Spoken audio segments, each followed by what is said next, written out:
Should I price my home high so that I have room for negotiations? Hey everyone, this is Cheryl Morrison, your local Chicagoland real estate attorney, and today let's talk a little bit about negotiation tactics. So when you start thinking about selling your home, you might be under the impression that the very best thing to do is to put your asking price as high as possible so that you are more likely to get the best price for it.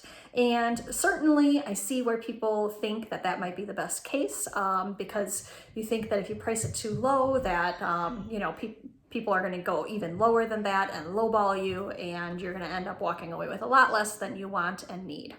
While this is absolutely a common feeling to have and totally natural, I definitely think that it is not the smartest move for you to make when you are pricing your home. It really is important to price your home at the reasonable amount that you expect to get for it.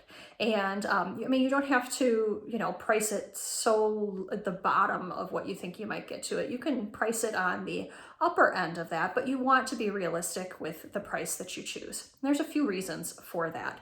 One, if it's overpriced, you're going to have people who aren't even seeing it when they're looking for it, because when people are looking for a home, they're going to set price ranges, and if you are pricing it $20,000 more than you think you're going to get, and their cutoff on their search is less than that, you're not even going to be there when realistically speaking you should be. So you're going to unnaturally keep people from even seeing the listing.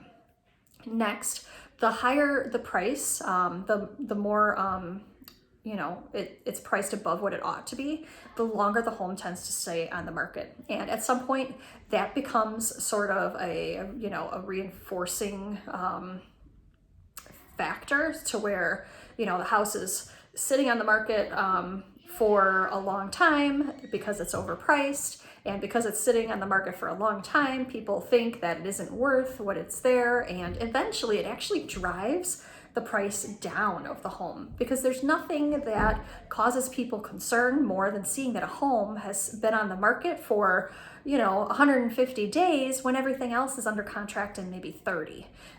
That's going to make people believe that it just isn't worth anywhere near what you're asking, or maybe that there's major problems with the home, and you'll run into a lot of problems with that. Finally, if you're priced right, you're going to be in a situation where a lot of people want to see your home right away. And when a lot of people want to see your home right away, you're going to be in a situation where you might have multiple offers come in. And when you do that, your realtor might be able to ask all of those offers to come back with their highest and best offer, and that can actually drive your purchase price up. So in many ways, there is a benefit to actually listing it, at least reasonably, if not maybe a little bit on the low side. Certainly if you're going to go one way or the other, maybe it's better to go a little bit low and try to drive that immediate traffic to your listing.